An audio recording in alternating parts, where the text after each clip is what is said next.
মুফতি মুহিবুল্লাহ প্রথম কোনো হুজুর নন যিনি অপহরণ হওয়ার নাটক সাজিয়েছেন। এর আগে আবু তোহা আদনানও পারিবারিক কারণে আড়ালে থেকে অপহৃত হওয়ার দাবি করেছিলেন।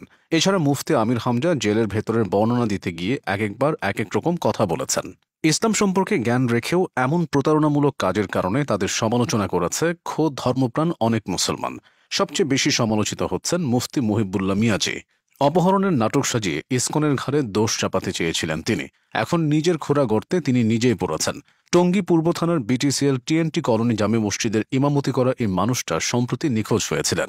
নিখোঁজের একদিন পর 2025 সালের 23 অক্টোবর ভোরে পঞ্চগড় সদর উপজেলার হেলিপ্যাড এলাকায় স্থানীয়রা তাকে উদ্ধার করে।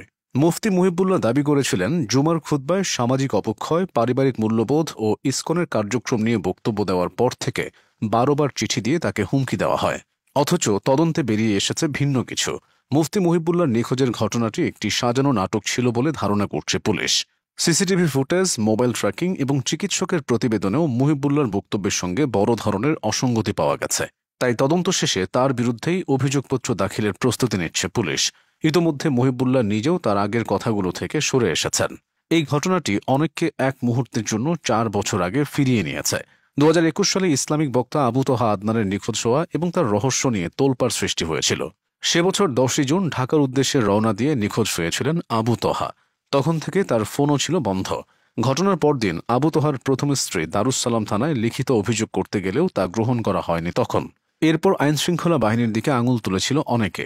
এদিকে তার দ্বিতীয় স্ত্রী সাবিকুন নাহার তখন সংবাদ সম্মেলনও করেছিলেন। ওই সংবাদ সম্মেলনের মাধ্যমে সবাই জানতে পেরেছিল আবু তোহার দ্বিতীয় স্ত্রী আছে, যেটা আগে আড়ালে ছিল। সে যাই হোক, সকল রহস্যের সমাপ্তি ঘটেছিল ঘটনার 7 দিন পর। 2021 সালের 17 জুন দুপুরে রংপুর নগরীর কলেজ রোডের 4তলা মোড়ে প্রথম স্ত্রীর ভাড়া বাসায় আবু তোহাকে পাওয়া যায়। এরপর তার আত্মীয় স্বজন ও পুলিশের মাধ্যমে জানা যায় তাকে কেউ তুলে নিয়ে যায়নি, তিনি পারিবারিক কারণেই আত্মগোপনে ছিলেন। একই সঙ্গে তিনি পুরোপুরি সুস্থ না বলেও জানানো হয়েছিল। উল্টাপাল্টা বক্তব্য দেওয়ার পর নিজেকে অসুস্থ দাবি করেছিলেন আরেক ইসলামিক বক্তা মুফতি আমির হামজা।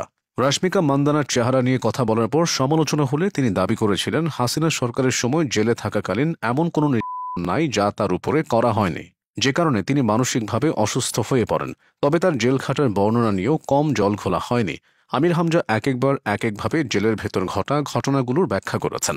একবার তিনি বলেছিলেন জেলের ভেতর তিনি আর মামুনুল হক একসঙ্গে নামাজ আদায় করতেন। আবার তিনি বলেছিলেন তারেক রহমানের পিএস মিয়া নুরুদ্দিন তার সাথে 3 বছর গোপন বন্দিশালায় ছিল।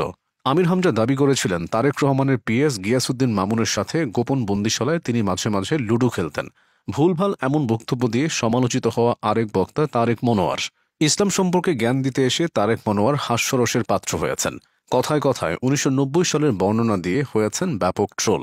তারেক মনোয়ারের দাবি 1990 সালে তিনি ইংল্যান্ডে ফুটবল খেলতেন। এছাড়া তিনি অক্সফোর্ডের শ্রেষ্ঠ টিচার হয়েছিলেন। ডোনাল্ড ট্রাম্পের সঙ্গে তার সাক্ষাৎ হওয়ার কথা ছিল, তবে তিনি দেখা করেননি। হেলিকপ্টার স্বাস্থ্যসম্মত নয়, তাই রকেটে চড়েন বলেও দাবি করেছিলেন তিনি।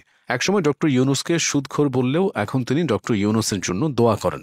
এগুলো প্রহসন হিসেবে দেখছে সচেতন নাগরিকরা। পাশাপাশি মুফতি মুহিবুল্লাহ, আবু তোহা আদনান ও আমির হামজাদের কাজেও সমালোচনা হয়েছে।